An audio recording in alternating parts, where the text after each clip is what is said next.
Bish, this could be one of our final ones of the season, our penultimate show of the season. I believe the fancy word is. It's NFL Conference Championship week, Bish. How are you doing? We'll start off. How are you doing? How did you do last week? What did you think of all the games?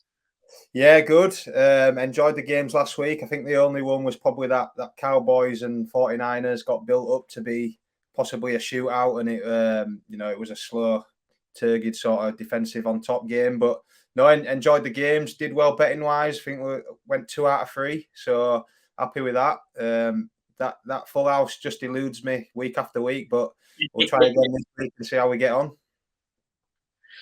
Well, I'm happy. Joe the loss. I believe the word was at the show on Monday. Bish, Joe the loss. I've done it again. I've just always pushed my bets too far. So I think if you probably followed me, Bish, and did a half of every bet I did, just picked one half of them, you'd probably be up loads. But I always I push it too far every week. So I really I just need to learn to just play it safe sometime. You know what I mean? Get them 2 threes on the board and then I can get rolling. Then I can push. Lot to learn. But yeah, I thought Bengals. How impressive were the Bengals?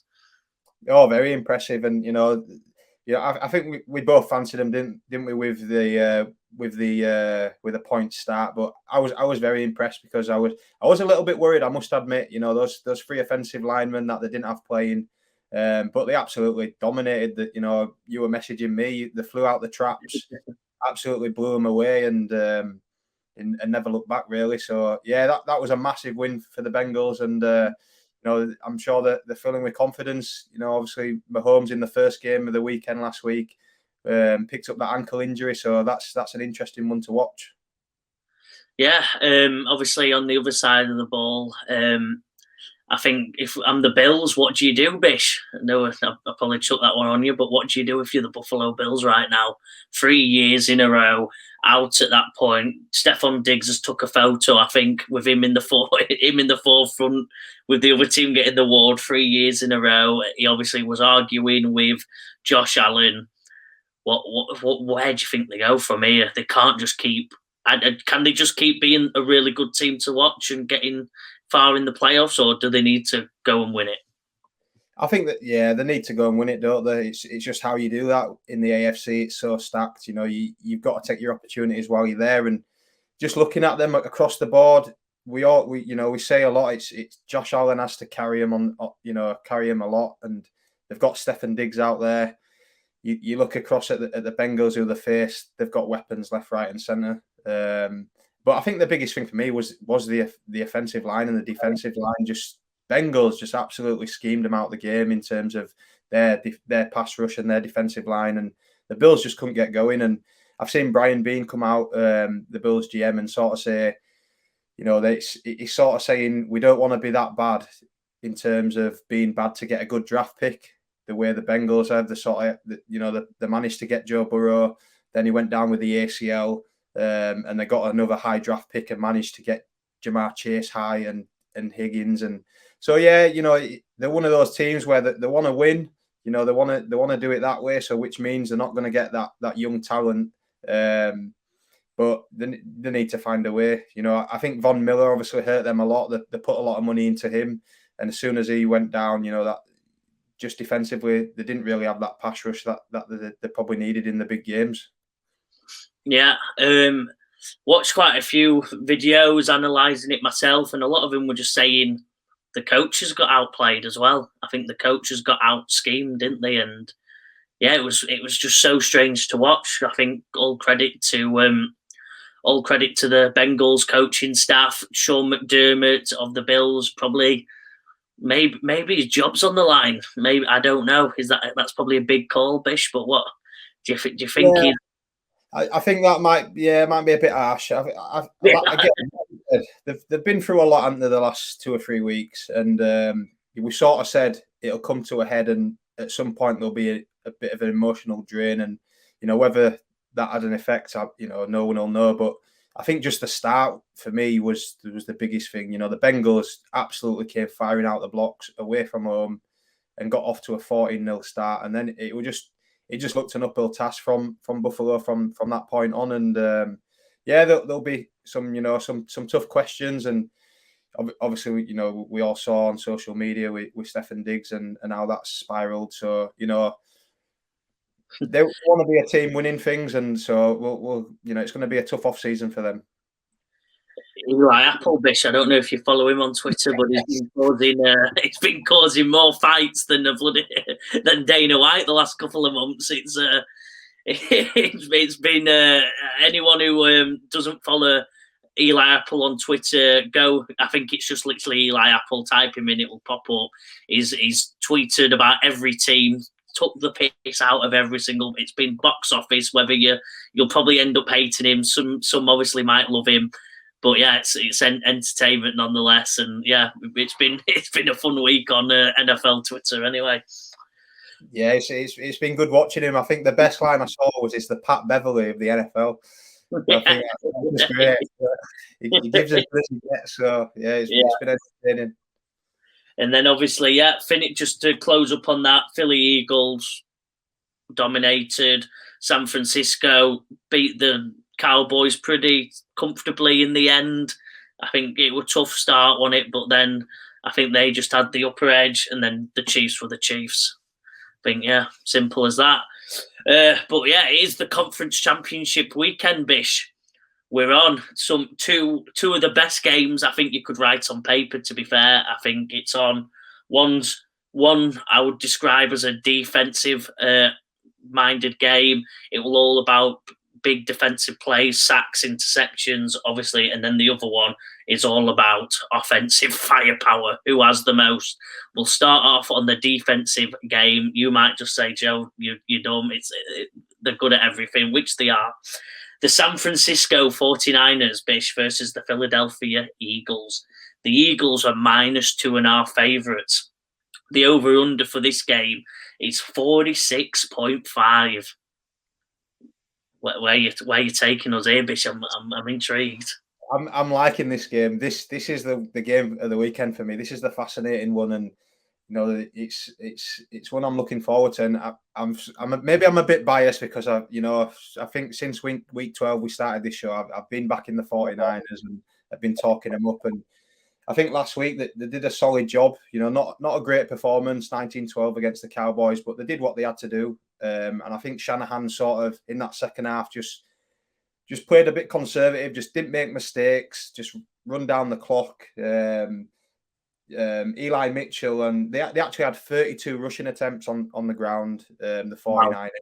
Eli Mitchell 14, McCaffrey had 10, and they just sort of got that lead, ground the game down, and just waited for Dak to make mistakes. And I think the key for this one for the 49ers is running the ball well and eating into that clock. They're ranked third in the NRL in the regular season, the time of possession.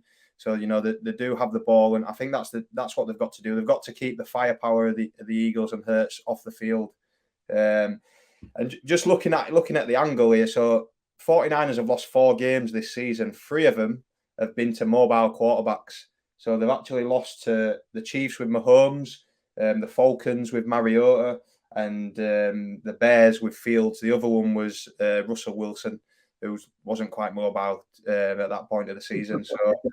So this is a bad match. Well, in terms of that, it's a bad matchup for the 49ers here. And looking at the 49ers, they've been dominant all year. Really, they've not really been. They've had 5 one-score games that they've won. I'm not including the 2 losses that they had with when Minshew was in there. When Hurts has been in there, they've absolutely steamrolled teams. They steamrolled the Giants last week. He looks back fit and healthy, and they are a team that. Ultimately, they're a well-balanced team, but they are, they run the ball first, big offensive line, and that's going to be a big matchup against the 49ers, who, as we've said all season, a stout defense against the run, not giving up more than 80 yards to one running back this season. And last week for the Eagles, they actually ran for 268 yards on the Giants. Kenneth Gainwell had 112 yards and a touchdown, and Sanders had 90. So I think that is the matchup in this game. Can the 49ers stop the Eagles running the ball, and can the Eagles run the ball really well? because if they can stop the 49ers running the ball, then it makes it if they can stop the Eagles running the ball, it makes it a little bit easier for him to cover the firepower that the Eagles have. You've got AJ Brown, you've got Dallas Goedert, who hit our prop last week. You've got Devontae Smith, so they are a very good team, and it's going to be a tough matchup, but one I think is going to be a great one to watch. And just before I make my picks, a little bit of an angle that I'm looking at here. The 49ers, we know they keep things really tight. And in the last 2 playoff games, Robbie Gould, their kicker, has landed 4 out of 4 on his field goals in each game. So a little line that I'm looking at. So on the season, he's actually 27 out of 32 on the season. So he's coming in at 84%.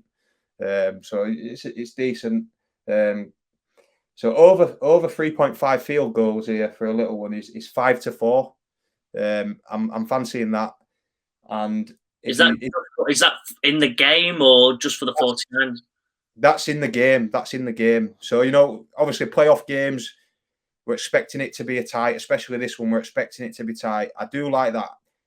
The way the 49ers played last week, as I said, I think it's make it nice and easy for Brock Purdy. Don't let him make mistakes. Give him the easy option. Give it to CMC early. Give it to Debo early. And worst case, let's kick a field goal and rely on our defense. So and if you fancy a little bit more, over 4.5 field goals is 47-20. So the good prices, and as I said, so last 2 49ers have been 4 out of 4. In the Dallas game, there was 6 total. In the Seahawks game, there was 5 total. So they've covered both there. The Eagles are slightly different. They've not relied on field goals, but week 18, Hurts his first game back from injury. They actually kicked 5 field goals in that game. So, they didn't need them last week. They absolutely steamrolled the Giants last week. So I think that's a nice little edge to throw in there. In terms of my pick for the game, my brother's not going to like me. My brother's a big Eagles fan. I don't know if you can see the board in the background. We have a little rivalry, Rams Eagles, but I'm going to have to stick with the 49ers, as I've said. So I will take the 49ers plus 2.5 in this one. Something that I'll tease again that I've been doing through the playoffs for my best bet. And as he said, I'm looking at the unders in this one. I think it's going to be start off being a defensive game, and as I said, if the 49ers win, they're going to grind it out, leading from the front. And I'm hoping there's more field goals than touchdowns. Judging on what you've took us through there, Bish, that must be that 3.5. Is it 3.5 the first one, or 3.5 the first one? Yeah, 5-4. That's easy money. Wow, fingers crossed. Touch wood. I've got a bit of wood next week. Touch wood. That is a best bet if I've ever heard. You've talked us through it. That is a best bet if I've ever heard one. For me, yeah, my preview is basically Philadelphia Eagles, top team for sacks in the NFL this year. 49ers top team for interceptions. Obviously, 49ers have got a brilliant person who can sack in Nick Bosa, who I think is either top or second in the league. Obviously, Philadelphia as well. I've got CJ Gardner-Johnson as a cornerback. So they can do everything. Both teams can do everything on defense. 49ers are probably specialize in interceptions more than anything. Eagles probably more on the sack side of things. I think last week I said they've had 4 players who've scored 10 plus. Is it 3 or 4 10? More than 10 of. They were only a couple away from getting the most sacks ever in a season. It's going to be defense v defense, and then Nick Bosa. It's Nick Bosa time. I think he is that dude. So my best bet, mixed in with who I think is going to win, but I'll get into that. The line for sacks in the game is at 5.5. I can't see it being under that. I think both quarterbacks are going to get sacked up. Hurts will hold on to the ball more because he's a mobile quarterback. He'll back his legs, which means more mistakes could come, especially at this top level. Might be a bit nervous, might be a bit stiff, get a few sacks against him. Brock Purdy, obviously rookie this year. I can't believe it. the one thing I love about Brock, but which what makes my bet more tasty, is that he's playing with so much confidence. He's playing bravery. He's playing to the rugby terms, you'd say to the line, wouldn't you? The halfback plays the court. He's not caring about getting hit, getting whacked. He does not bother. He is there. He's throwing a millisecond before he's getting slapped. He's just throwing dimes and playing awesome. But I think with the tension of the game, 5.5 sacks, I think is a brilliant bet. Who I think's going to win, Bish? I'm with you. I think 49ers. I don't know, something about the Eagles. This is not a stat one. I think at this stage of the game, you can chuck out every stat in the world, but I think it's a coin toss. I think these two games, that's why the obviously odds are so close. One of them have got a field goal apart. One of them have got, obviously we'll get into the other one. So I think it's a coin toss. I'm with the 49ers. I believe in the 49ers. They've just been unstoppable since the McCaffrey trade, since they've got everyone back. Philly have got everyone back healthy themselves after having injuries earlier on in the season. So that's obviously the count. I'll counter myself, but I'm with you, Bish. I'm 49ers all the way here.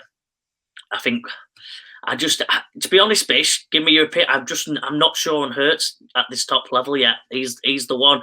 I know I'm saying, obviously, Purdy's probably even more untested, but that rush, McCaffrey, Elijah Mitchell is the best running back combination in the league. Elijah Missile was great last year when he was fit, and then they've added the best running back in the league. That is the best running back corp in the league. Bish, take me through and help me explain why I'm just not sold on Jalen Hurts. Yeah, I'm sort of with you, and I would support that. Is I'd just say, like I said earlier in my notes, they've had 5 wins that have been within one score, and the others they've blown teams out. The sort of you take, as I said, take the 2 games out that Minshew played. The loss that Hurts was in for was Washington Commanders.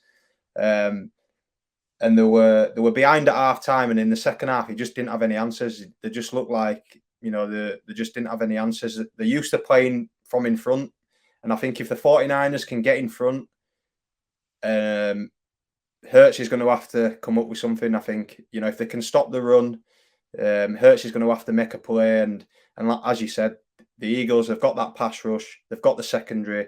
Hurts isn't the best against zone coverage. So can they force him into a mistake? Really, we'll see how it unfolds. Going off that, Bish, I've got to back the 49ers. My best bet, I'm going to do a double. I'm not listening to what I said at the start. I'm going to do 49ers over 5.5 sacks mixed with a Christian McCaffrey touchdown. Boom. I think both are very plausible. I've talked you through the sack one. Christian McCaffrey speaks for himself. I think he is that dude, and I think he'll get a touchdown. He deserves it. He's had a few years on a really bad team in Carolina. I think he's here to show the world who Christian McCaffrey really is, and it's his chance it's his time for stardom. And I think a touchdown or two will do that. Nice. Through the next game, Bish, the Cincinnati Bengals versus the Kansas City Chiefs. Depending on the hour, the odds change. Depending on the minute, the odds change. If you want some action tonight, just follow that odds. It's unpredictable. At this moment, we believe the Kansas City are -1 point favourites. So basically, it's money line. They have to chuck something on. But I think they've got the Chiefs just at the moment, Bish. The over-under is 47.5. Let me cook my tea. Let me eat that line all day long. I'll just chuck that in now. But 47.5 over-under. Take us through it. Best bet, Bish.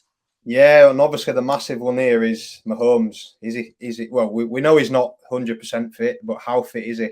It looks pretty bad last week. And I think that line's changed because there's been footage of him. I don't know if it's this morning or if it's from yesterday of him in practice, and he looks to be moving. Yeah, I'd say a little bit gingerly, just the way I view it. But he seems to be moving okay. A lot better than he was at the weekend. So I think that's the big one here. So these two teams obviously faced off at this stage last year, and the Bengals came up with a win. Burrow's actually 3-0 against Mahomes to date, with one win this season. So, and as we speak about Mahomes and is immobile, I think the biggest thing here is will he be behind the centre taking the ball, or will he be in shotgun? You know, if he's in shotgun, it's sort of, it's not as, you know, that play action isn't as effective, you know, with a running back. And can he step back and give it, you know, hand it off to the running back? He was struggling with that at the weekend, so we'll wait and see. But I think for me, the Chiefs, they have to get pass rush on Burrow here. You know, they are ranked second in sacks. Chris Jones has been unbelievable this year, 15.5 sacks. And I think they have to, if they cannot get pressure on Burrow, I think it's going to be a long day for the Chiefs, because just what we spoke about over the last few weeks about the Bengals, Burrow is releasing that ball, 2.3 second release.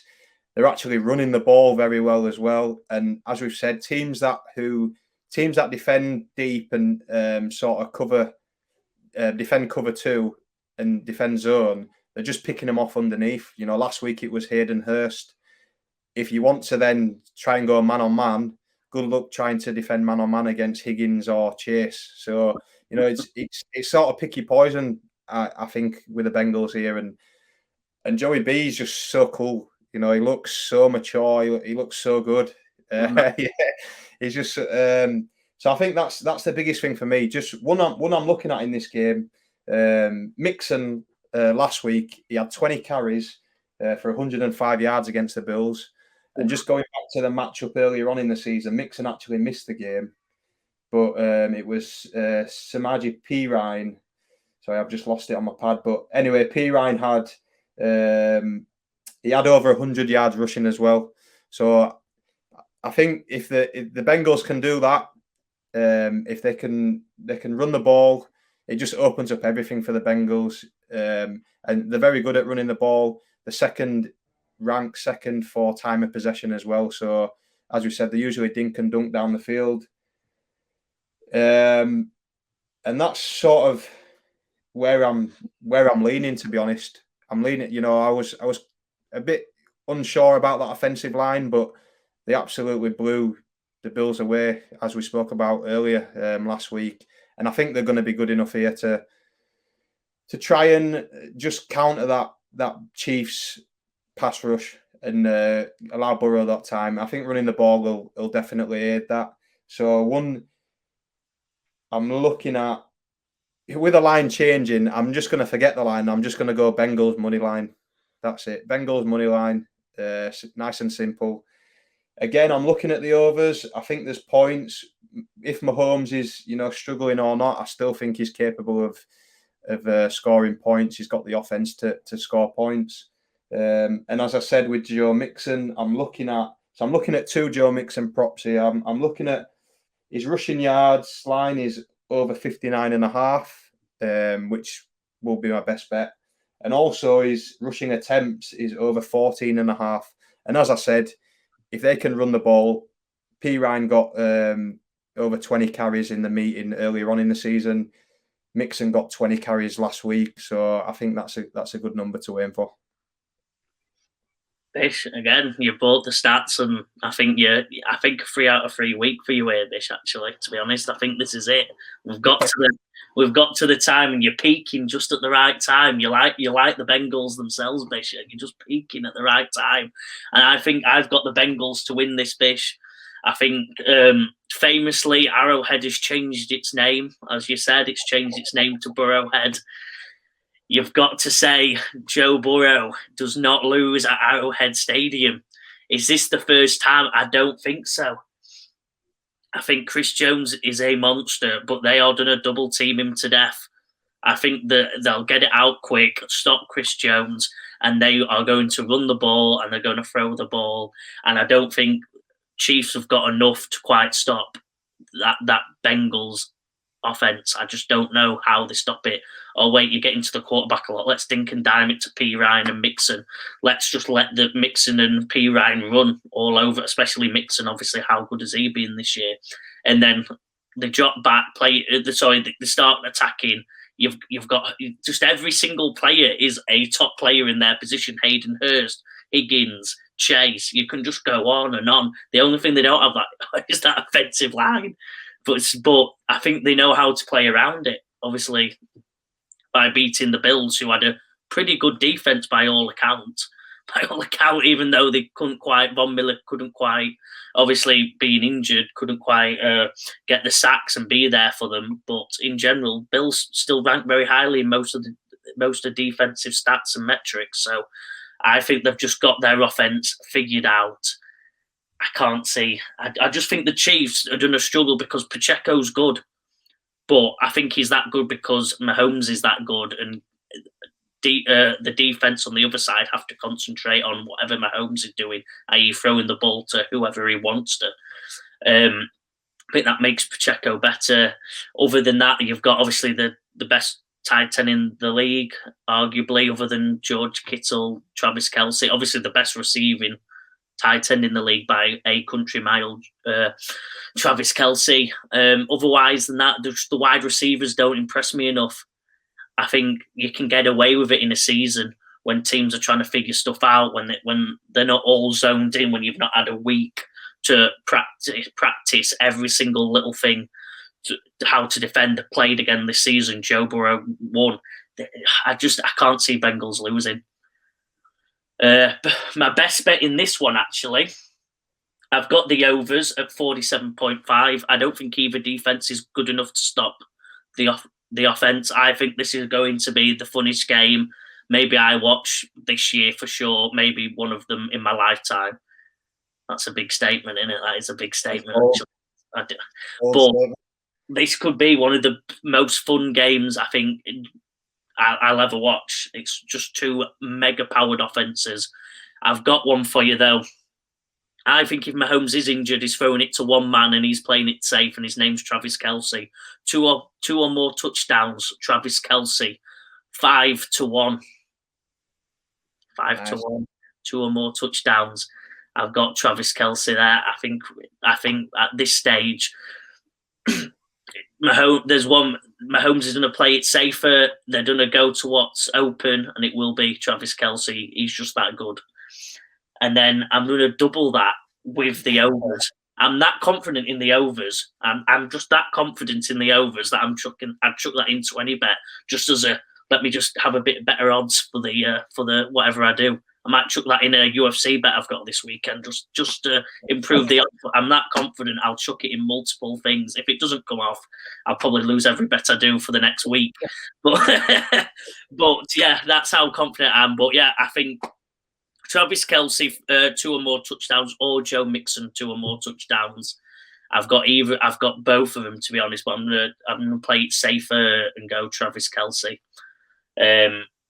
Probably, if you're watching this, probably play it safe and just have Travis Kelce touchdown with the overs. You'll get all right odds, and I think that's a very, very safe bet for the day, Bish. Final one, Bish. Let's hear your third best bet before, obviously, as you can read in the title, before we go over our picks for MVP, Defensive Player of the Year, etc. So my free bet. So I'm gonna, as I said, I teased the line. So it will be Bengals money line, and the 49ers. I'm taking them plus 3.5. So that's a double. My number 2 bet is the 49ers at Eagles game. It is over 3.5 field goals made. And then my third bet is Bengals at Chiefs, and that's Joe Mixon over 59.5 rushing yards. Brilliant. And I've got my last best bet is going to be the 49ers plus 2.5 and the Cincinnati Bengals plus 1. Make it a double. I've got 3 doubles for you. Let's go, Bish. Let's have a big week. If that Travis Kelce one hits with the overs, you're making about 800 quid, I think, with the with them odds together. But yeah, Bish. Now here's the discussion. We can get arguing here, Bish. Actually, picks for the season. We'll start off. MVP, Bish. Who is your MVP of the 2023 NFL season. I think it is only, in my opinion, it is only one man. It is Patrick Mahomes. I think just if you look at the stats, like number 1 point scored in offense, number 1 in pass yards per game, number 1 in total yards per game, and then if we're just breaking down Mahomes by himself, he's got 5,250 passing yards on the year, which is 500 more than the next person. He's got 41 touchdowns, which again ranks number 1. He's 308 yards passing per game average, again ranks number 1. And then he's got 4 rushing touchdowns thrown in there with just short of 400 rushing yards on the ground as well. So he's at 12 interceptions, which is, it's a bit higher than some, but that's the way they play. They do throw the ball. He's so you can sort of take them with what he's producing. But yeah, for me, it's Mahomes. He's 27 years old now. I think 5 years he's been playing, and he's got to the championship game those 5 years, I believe. So I think it's hard to say is the next one after Brady, but I think he might need another Super Bowl ring to sort of prove that. But yeah, it's Patrick Mahomes for me. Well, fun debate, Bish. I've got Patrick Mahomes wrote as. I think the only stat you missed, Bish, is the QBR rating, the quarterback rating, which is 77.6, which is again number 1 in the league. So I think if you listen to all of the stats, Bish, that you've said, mixed with that QBR, I don't know how it can be anyone else, to be honest. I think maybe for excitement, some might go Hurt, some might go Allen for his pure, just unpredictable, but I think he's thrown too many interceptions. Joey B, brilliant year, but just them stats Mahomes chucked out this year is unfathomable. Yeah, I think we'll get into some debates later for viewers that are watching, but for this one, I think he deserves all the credit in the world. Patrick Mahomes, our MVP. This is where we'll disagree, I reckon, Bish. Defensive Player of the Year. So, Defensive Player of the Year. I've had a look. I've actually changed. So obviously I've got a few honourable mentions. So I'll mention them first. I'll throw Chris Jones in there because I like what he's doing. I'll also throw in Hassan Reddick from Philadelphia. We talked about sacks. They brought him over from Arizona. He's been great. But for me, my Defensive Player of the Year is Nick Bosa. And the reason why I'm going with Nick Bosa, so I'm just looking at my notes to double check. Yeah, Nick Bosa is ranked number 1 in sacks, 18.5 sacks on the year. He obviously plays for the most astute defense in the league in terms of points per game, only allowing 16.3 points per game. He's forced 2 fumbles. And he's actually played 1 less game, so he's only played 16 games as well. And there's a few other stats, but I can't find them right now. But yeah, I just think he's a figurehead for what the 49ers do, being the best defense in the league this year. I think he's as we said about the run, they're just phenomenal. So for me, it's Nick Bosa. I like it, Bish, but I don't agree with you. I like it. I've got one man, and he's one of my favourite players to watch because of how versatile he is. And he's actually now starring in a position that he didn't come into the league as. And his name's Micah Parsons. Yep. Starting out in the league as a linebacker, playing across, marking tight ends, doing a bit of everything, a bit of run stopping, a bit of coverage. He can do everything. That's how good he is. And now he's actually turned into one of the elite edge rushers in the league. He's 7th in sacks on the season with 13.5. And then he does that. He does what Bosa gives you. He does what these Chris Jones gives you. But then he also plays the linebacker position, as seen by the game at the weekend. He was all over the pitch. Nick Bosa, unbelievable at what he does. That's probably 2 things: help stop the run, get sacks. Micah Parsons help stops the run, gets sacks, coverage. I like the three. I like the big three. He is unbelievable. Any drop-offs to the running back, Micah Parsons is there. Anyone running down the middle, Micah Parsons is there. Oh, you need a sack. Let's put Micah Parsons at edge. He does everything for me. And obviously none of his individual stats pop out as number one, but how can you when you play a bit of everything? I reckon if he just played purely edge, he'd be up there with Nick. If he just played purely linebacker, he'd be there win tackles with someone like Van Esch or any of the others that have just been brilliant this year. But he's that brilliant at everything. I have got Micah Parsons. Fair, like you said, it's you can't, he does everything. Like you said, he's that Swiss Army knife. I just thought he's probably a little bit. I think there was a mid part through the year. I don't know if he was carrying an injury, but he had his hands quite heavily strapped. It looked like he had a club on the end of his hand. So I don't know if that restricted him at all. But yeah, like you said, he does pretty much everything, and now he's actually starting to be a bit vocal on the social media as well. So yeah, he's getting that side of his game, improving that as well. Yeah, there you go, viewers, people who tweet us. Please give us your defensive player. Have you gone with Bish and Nick Bosa? Have you gone with me, Micah Parsons, or have you gone with maybe Chris Jones? Let us know what you think. That's a good debate. But yeah, Bish, I think I might win. I think you'll probably end up winning the actual vote, but I'll have the fans voting. Bish, offensive player of the year.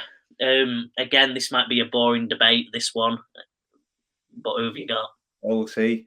So I'll start with my honourable mention this year is Josh Jacobs. I think he's been immense. It's unfortunate he's been in a poor team and it's sort of not been rewarded. But he is in a contract year, so I'm sure he will be looking to get rewarded. But he had 1,600 rushing yards and 12 touchdowns on the year. So he had a great season. But for me, offensive player of the year, number one wide receiver in the league at the minute for me, Justin Jefferson. I think he's phenomenal, and I can't remember what week it was, but I think about 4 or 5 weeks ago, 4th and long against the New England Patriots, needing to stay in the game, and he pulls off a one-handed catch, unbelievable one-handed catch, just rips it away from the defender, and he just produces moments like that. And just looking at his stats on the year, is 1,809 receiving yards, which is first in the league, 128 receptions, which is first in the league as well, and 106 receiving yards per game, which is again first in the league. And he has been sort of schemed out of games recently, sort of the back end of the year. Green Bay Packers did a number on the Vikings, and also in the playoffs. New York Giants, that's it. New York Giants did a number on him. So I think the offensive coordinator needs to do a better job in just getting him the ball, really, in those sort of tight games. Obviously that Giants game was a playoff game, massive game, season on the line. But in terms of himself and what he brings, I think he's unbelievable. Best wide receiver in the game at the minute. Yeah, for people who are watching, who are rugby fans, who are our friends who watch it, who are anyone who watches the show, please tune into the Minnesota Vikings, because you are watching one in a generation talent in Justin Jefferson. I'll be honest with you, I didn't believe the hype, not this year, certainly, but a year or two ago when he first come in the league, they were saying this lad's going to be the best. And I'm like, I don't know.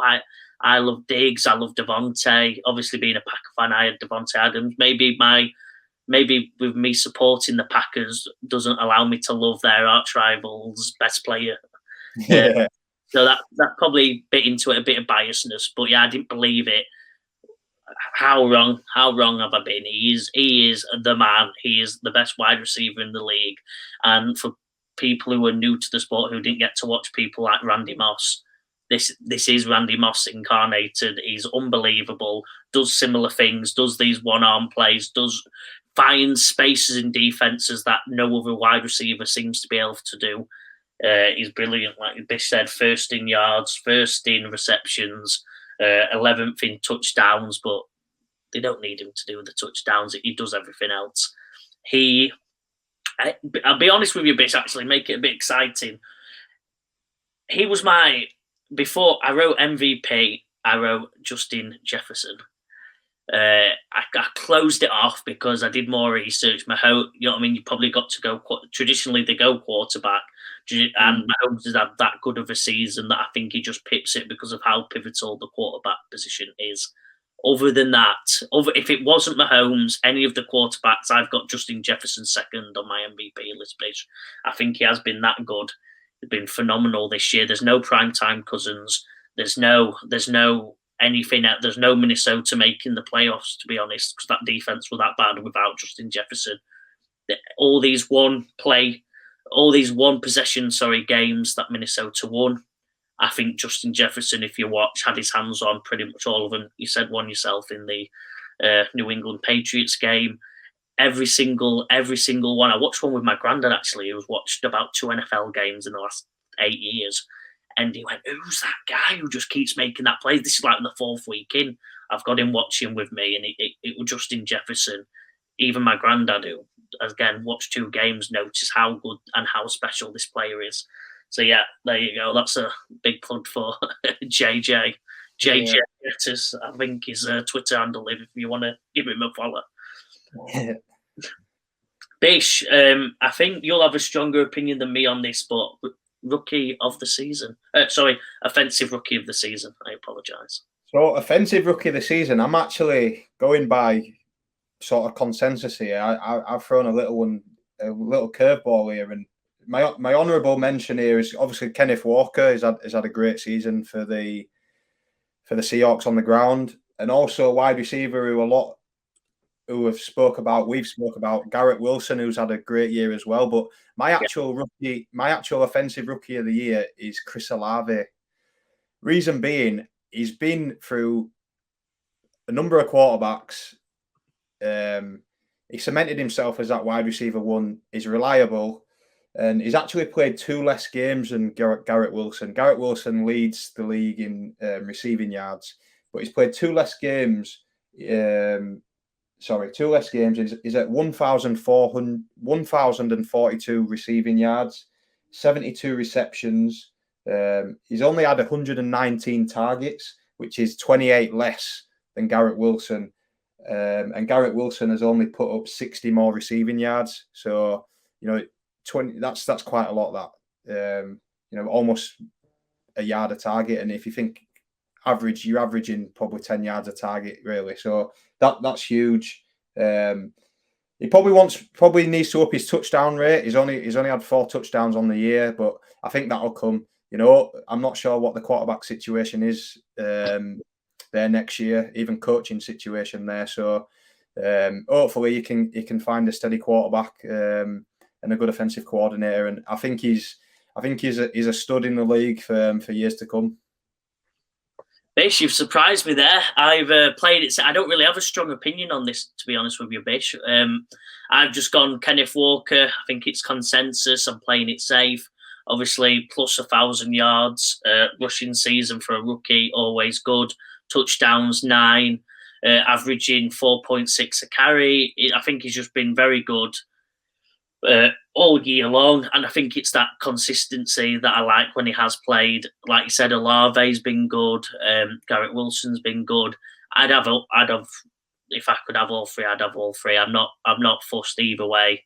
I think you made the case for the other 2. I'll make the case for Kenneth Walker, who they didn't know how good he'll be, but he's took over that running back role in Seattle, who famously don't play rookie running backs. They normally don't like it. They normally like building up. Pete Carroll loves building up his running backs. They normally play in their 3rd, 4th season.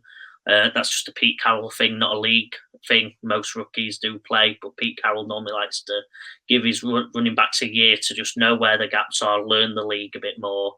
But all that's been chucked out the window with that man. So that's probably my best argument I can give for Ken Walker. Yeah, he's been good, Annie, like you said, and he got that chance through injury, and he's hit the ground running, Annie, literally. So he's flying touchdowns galore. So he looks special. Your defensive rookie of the year, Bish. I think that this is again. Well, see, I threw a curveball. This is you don't even know where this one's coming from because you're going to be surprised at this one. So, my honourable mentions. I thought long and hard about this one, and I think this one is preference. I think you've got your tackling guys, and you've got your pass defense guys, and then you've got some who do a bit of both. So, see what you think about this one. So, let me have a guess. So, which way have you gone? Give me where you've gone, and I'll have a guess then. I've gone tackling, but he's coming up with interceptions. So he's not a massive pass defense guy, but he's making plays and he's just tackling anything that moves. I don't think you'll get it because he's very low. Well, not low stream, but he's not mainstream because he's playing on a poor team. But my honourable mentions, I think we've got to speak about Sauce Gardner. I think that would be pretty much most people's defensive player of the year. We've talked about him on the show, outstanding pace. He can go man for man against the best. Just some of his stats. He's at 51 solo tackles, 24 assisted tackles, 20 pass defenses, 2 interceptions, and 3 tackles for a loss. So he's been outstanding for the Jets. I also throw in Tariq Woolen for the Seahawks, another rookie thrown in there. Again, at the start of the year, that team weren't expected to do much. But I think he's had a solid debut season. 46 solo tackles, 17 assisted, 16 pass defenses, and he's been like a ball hawk. 6 interceptions on the year as well. 3 fumble recoveries thrown in as well. So he's been everywhere. He's been all action. But my guy has been even more in the action. And to be fair, I didn't notice him until later on in the year when this team started to perform. He plays for the Texans, defensive back. Jalen Petrie. Oh, I like that! Wow. And he's, I like I said, I noticed in the back end of the year, and I've been looking at his stats, and he's just unbelievably, he's just off the charts. So I'm just reading them off here. So he's 99 solo tackles, ranked number 1, 48 assisted. So on the year, he's at 147 tackles for a rookie, number 1. 8 pass defenses, so he's not, he's quite way down on Woolen and Sauce there, but he's actually come up with 5 interceptions.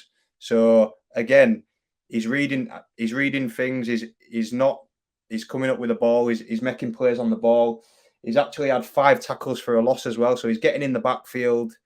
He's bringing down those running backs, and he's thrown in 1 sack and 1 fumble recovery. So and he's been on a poor team, so he's been on the field quite a bit. So I'm guessing. Well, I'm not guessing. He's had probably more action than some other players. But I think he's performed. His stats say he has. As I said, the back end of the year, I sort of noticed him, and I don't think I've not seen anything about him on social media. I had a quick look, and he's no candidates, nothing. So the punt is. I'm giving him his rap. I'm giving him his props, and I'm looking forward to see what he does next season. Brilliant for all your NFL massive fans that he's give you on there to watch out for. I would know. Yeah, I think, like you said, he started to get mentioned near the end, didn't you? You're watching more individual games. He comes up loads for the Texans in the high. He comes up a lot. So yeah, I didn't even think, but that's brilliant, Bish. Well done on finding Petrie. Well done. But Bish, where are you going? Boring. But I'm lost. I can't find myself, and I'm lost in the sauce, Bish. I'm lost in the sauce. Gardner. He is the number 1 cornerback in the league for most people. He's a rookie and he's the number 1 cornerback. He has been phenomenal this year. You do not want to be anywhere near this man if you are a wide receiver. You avoid him like the plague. He is that good. He nearly helped the Jets. The Jets make the playoffs. The Jets' offense was atrocious. They've had multiple quarterbacks this season. The coordinators bad, but it didn't matter because your best wide receiver went up against the Source, and he also lost, and a lot of them drowned. And I think a lot of them, I think he is the number one cornerback in the league. His hips, for you want to look out for, his hips are that loose, he's that long, his wingspan is like something you cannot fathom. He can move better than most wide receivers. He's just the man. I love to watch him. I love concentrating on him when it's on the defensive side and just watching nothing happen towards whichever side he is on.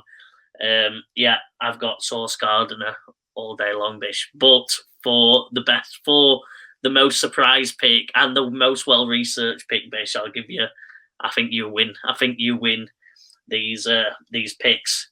We've got two last ones, Bish. I think we've got comeback of the year.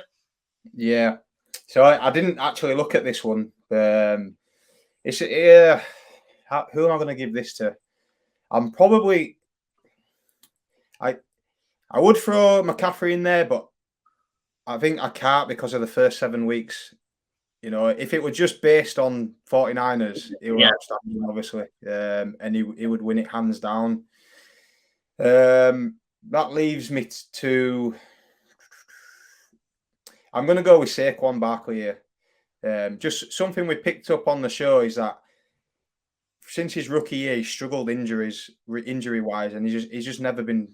You know, he's not got a healthy slate of games, and he's not got a full slate of games. This season, he's been phenomenal. He's played every game. He's carried that team, carried that offense. They've had wide receivers, literally no one at all, and he's carried that offense. So I'm going to throw Barkley. Yeah, I'm going to give him his props. He's a player that came in the league, and you know I remember drafting my first dynasty league. I drafted him 1.1, and he had a great year. And then first one, but first year, and then I had a couple of tough years with him. But I really like him, and so I'm glad for him that he's had a great year. With these comeback players of the year, I get the injury route because obviously it is a nightmare and it can end careers. But I love Gino's story. I just love Gino's story. Russell Wilson ahead of him. He's been on. I'll start. Gino been on multiple teams, never quite made it in any of them. When the Seahawks at the start of this season traded Russell Wilson, everyone thought, the Seahawks are rebuilding. They're going to draft a quarterback. They'll probably have 1 or 2 down years and try replace Russell Wilson. But Pete Carroll went, no. We've got our man. He's figured it out, and we're sticking with him. Everyone laughed at him. No, if you find me a tweet that says I back the Seahawks making the playoffs, I'll message him and give him 100 quid myself, because I think you'd have to be, unless you're a diehard Seahawks fan, blind Seahawks fan, there's no way any expert predicted the Seahawks making it anywhere near the playoffs. But Gino's been that good. He's led the team. He's been arguably better than Wilson. They used to say, let Russ cook. Well, Russ sadly burnt the steak. Gino's made that medium rare that everyone wants. Maybe a medium, could be a bit better, but from the position he was, passed on by 3-4 teams. I was going to say a bad joke there, but he's been passed around more than certain celebrities. Sorry for that, I had to say it, but but I think I've got Gino. He's come good when it counts, and I think he's earned himself another contract and another year or so in this league. And he wins quote of the year as well. You know, with his quote, they wrote me off, but I never wrote back. That is quote of the year. You love them quotes. You had a load on the show on Monday, didn't you? These are that's a brilliant one. Yeah, I'm big on my quotes. And then finally, Bish, coach of the year. This was a tough one for me, and there's a lot of angles to come at it with. So I'll sort of mention, I had Pete Carroll, honourable mention here. Like he said, no one gave the Seahawks a hope or prayer, and they make the playoffs. I'll throw Doug Peterson in here as well. The Jags, 2 seasons with that number 1 pick, being the worst team 2 years on the bounce. And now a young, vibrant team who also made the playoffs. I think it's maybe a couple of years too early for them, but he's doing a fantastic job there. And then probably my last one, Kyle Shanahan. And I know, they're a good team. He's got all the weapons, but he's gone through 3 quarterbacks this season. He started with Trey Lance. He's moved on to Jimmy Garoppolo, and now he's got Mr. Irrelevant there, and the machine still keeps churning along. It doesn't look out of place. But for me, I had to go with Brian Daboll at the Giants. We've gone this, yeah. And the reason being is, at the start of the year, I think those coaches that I'd mentioned there, probably not the Seahawks, but a lot of them had, on paper, I'd say, a better team than the Giants. The Giants are just, on offense, we spoke about, we've got a quarterback who everyone's sort of given up on. Can Brian Daboll mold him into a lesser man's version of Josh Allen, what he did with Josh Allen? We've got Barkley. But other than that, I think we had Golladay, who's absolutely on a huge amount of money, and he sort of made a decision not to play him, or he just didn't make the field. He's cut his defensive back, James Bradbury, because he was on a hell of a lot of money as well. And then so for me, there's a coach and then there's a manager. And I think Brian Daboll is a coach. And this is why, for me, he's the coach of the year, because he's coached that team. He's made Daniel Jones better, I think, just from his performances. That performance in the playoffs against the Vikings, I think, was probably his best performance, Daniel Jones, I think I've seen. And then you look at his wide receiver room. We spoke about Golladay not getting the field. He's had tons of injuries. He goes out and picks up Isaiah Hodgkins, who's bounced around practice squads. I think got him from the Bills. You've got Richie James making plays. You've got Darius Slayton, carrying the load for a period of time while the others are not on the field. So for me, yeah, 9 wins. It's not a great year, obviously, but they're getting the playoff picture. I don't think that 11-2 against the spread as well. So he's keeping games very tight. He's won a lot of close games. They're always in games. And I said on paper on the beginning of the season, I think they were miles away from the playoffs, and I think he's done an amazing job there. And hopefully, they can pick up a few more options, a few more weapons, maybe a bit of O-line help as well. And it'll be an interesting division, that NFC East next year. Yeah, the only thing I'm worried about, I've also got Brian Daboll here. I think he's like I said, that wide receiver room is probably worst 2-3 in the NFL on paper, but they've proved that wrong. They've had a brilliant year. Daniel Jones at the end of last season was pretty much wrote off as a someone who can't make it at the NFL level. You've got Saquon coming back from, I think, 2 or 3 years worth of injuries and coming back and being one of the best running backs in the league once again. I followed this, I can't remember his name, so it's wrong of me to say this, but I follow this guy, I'll say, who breaks down all the NFL and does different things on different offenses. And he took me through 25 minutes, it was, of how Brian Daboll coaches and the schemes he runs, and depending on what team. And it was just an absolute masterclass of Brian Daboll. And to be fair, just highlighted how good of a coach he is. He completely outcoached the Minnesota Vikings, the 12-3 Minnesota Vikings, who were unbelievable all year. Obviously, everyone had doubts, but they should have won that game. Again, on paper, Minnesota should have won that game. They had the better team. Pre the playoffs, better quarterback, better wide receiver room, potentially just as good running back. There was no reason Minnesota should have lost, and they did, because Brian Daboll is that good at coaching. He was that good last year with Josh Allen, made him look better than he has this year, and now he's done it with Daniel Jones and the rest of the offense. So yeah, the only thing I'll say about Brian is that he might be a victim of his own success, because they're not. They should have a very good draft pick. They need a really good draft pick. Yeah. Obviously, with how good they've got, they're not going to get the draft pick that they probably deserve. I think they've traded some of their best players away, and they've obviously still made the playoffs, which means they probably will have some good picks. But really, their own pick should be a top 5, top 4. They should have a top pick in the league to draft a megastar of the years to come. And he won't have that opportunity, which he'll probably be happy about. But if in the long run, maybe the owner's going, come on, Brian, I love what you've done this year, son, but we need some. But we'll see. And if he is that good, it won't matter. He'll have another year like he's had this year. Well done, Brian Daboll. And it's a big off season for them. They've got Daniel Jones. Do they make Daniel Jones and Saquon Barkley? Do they make decisions on them? One of them. Well, they've got to pay both of them if they want to keep both of them.